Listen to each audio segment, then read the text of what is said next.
Friends, मैं Abhishek Joshi, electrical engineer in Birla group of companies. दोस्तों, आज हम लोग सिंगल फेज सिस्टम के पावर कंजम्पशन और थ्री फेज सिस्टम के पावर कंजम्पशन को कंपेयर करके देखेंगे। आज हम लोग देखेंगे कि सिंगल फेज सिस्टम यूज़ करने से पावर कंजम्पशन ज़्यादा होता है या थ्री फेज सिस्टम यूज़ करने से पावर कंजम्पशन ज़्यादा होता है। क्योंकि पावर कंजम्पशन जिस पावर सप्लाई सिस्टम में ज़्यादा होगा, इलेक्ट्रिसिटी बिल भी उसी केस में ज़्यादा आएगा। तो इसलिए आज हम लोग सिंगल फेज सिस्टम और थ्री फेज सिस्टम एक एग्जाम्पल लेकर इन दोनों ही सिस्टम को चेक करेंगे कि पावर कंजम्पशन कौन से सप्लाई सिस्टम में ज्यादा होता है। तो दोस्तों, बिना टाइम वेस्ट किए शुरू करते हैं।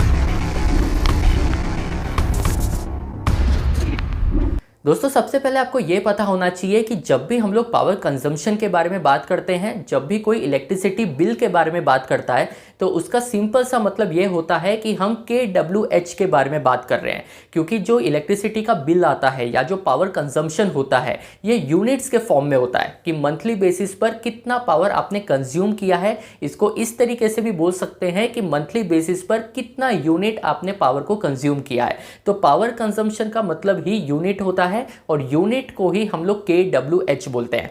अब दोस्तों, देखते हैं कि kWh का मतलब क्या होता है। तो देखिए, kWh का मतलब होता है किलोवाट इनटू रनिंग आवर्स। इसका मतलब सिंपल सा ये है कि जो भी इलेक्ट्रिसिटी डिवाइस आप यूज़ कर रहे हैं, जो भी इक्विपमेंट आप यूज़ कर रहे हैं, उस इक्विपमेंट की किलोवाट रेटिंग कितनी है, उस इक्विपमेंट की पावर रेटिंग कितनी है और उस इक्विपमेंट को आप दिन भर में कितने घंटे यूज़ करते हैं, उसका रनिंग आवर्स कितना रहता है। इन दोनों ही चीज़ों को अगर आप मल्टीप्लाई करेंगे तो आपका यूनिट्स कैलकुलेट हो जाएगा, आपका kWh कैलकुलेट हो जाएगा। तो दोस्तों, मान लेते हैं हमारे पास एक हीटर है जिसकी पावर रेटिंग 1000 वैट्स है। अब 1000 वैट्स का मतलब होता है कि ये 1 किलोवाट इसकी पावर रेटिंग है।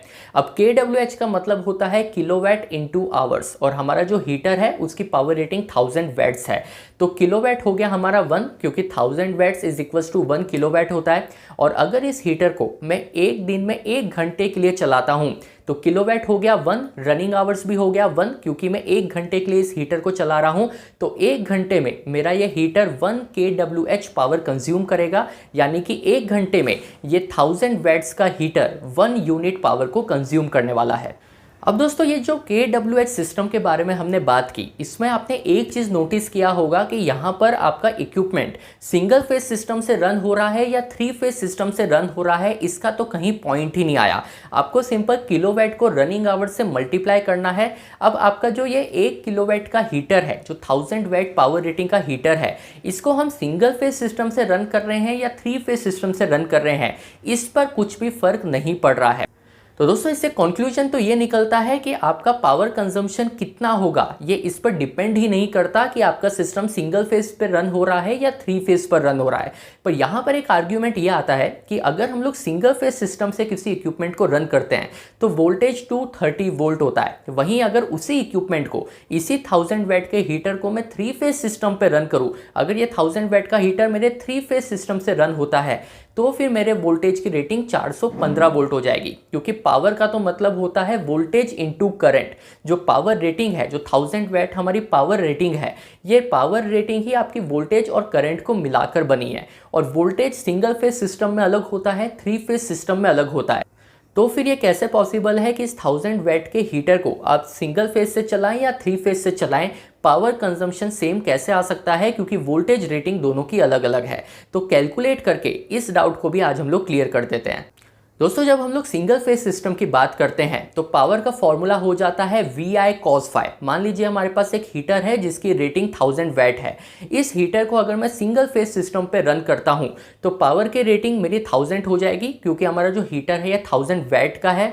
वोल्टेज 230 वोल्ट होगा, करंट मुझे कैलकुलेट करना है और पावर फैक्टर हम 0.8 ले लेते हैं। तो इसको जब आप कैलकुलेट करेंगे तो आपका आंसर आएगा 5.43 एम्पियर। वहीं दोस्तों, अगर ये सेम 1000 वैट के हीटर को अगर हम लोग थ्री फेज सिस्टम से रन करते हैं, मान लीजिए हमारा जो हीटर है ये थ्री फेज सिस्टम पे रन होने वाला हीटर है। अब आपके थ्री फेज सिस्टम में पावर का फॉर्मूला होता है √3 VI cos phi।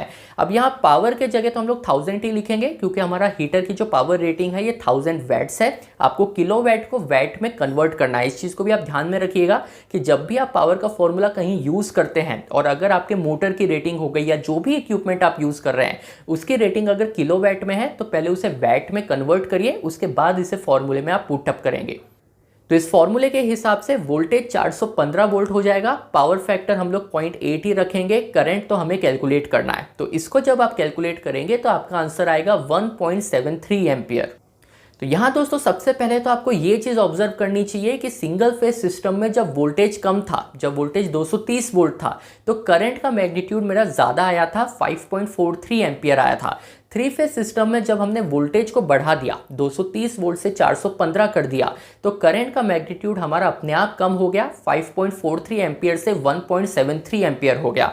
तो यहाँ सबसे पहले तो ये चीज़ पता चलती है कि पावर को कांस्टेंट रखने के लिए जब हम लोग वोल्टेज को बढ़ाते हैं तो करंट का मैग्नीट्यूड अपने आप कम हो जाता है। इस पर मैंने एक सेपरेट भी वीडियो बनाया है कि वोल्टेज को बढ़ाने से करंट कम होता है या करंट बढ़ता है, आप चाहे तो वो वीडियो भी देख सकते हैं। पर इस वीडियो में इस कैलकुलेशन में भी ये चीज़ क्लियर हो जाती है कि पावर को हमें हमेशा कांस्टेंट रखना होता है और इसीलिए जब भी हम वोल्टेज को बढ़ाते हैं तो करंट का मैग्नीट्यूड अपने आप कम हो जाता है।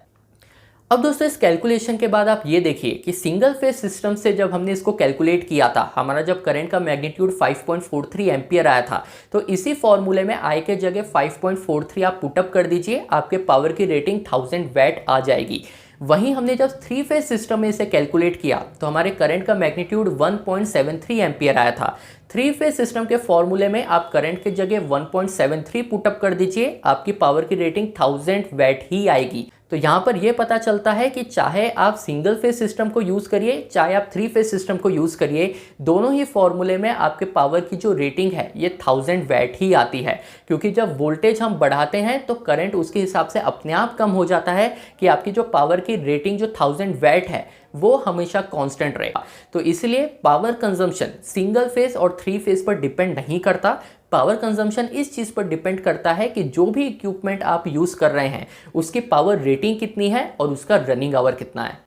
तो दोस्तों ये कैलकुलेशन अगर आपको समझ में आया हो, वोल्टेज बढ़ने पर करंट कम होता है, ये चीज़ अगर आपने ऑब्जर्व की है और पावर किस तरीके से कांस्टेंट रहता है चाहे आप सिंगल फेज यूज़ करें या थ्री फेज यूज़ करें, ये चीज़ अगर आपको पकड़ में आई हो तो मुझे कमेंट बॉक्स में बताइएगा। मैं आपसे मिलता हूँ कल ऐसे एक इंटरेस्टिंग टॉपिक के साथ, तब तक अपना ध्यान रखिए। Good bye.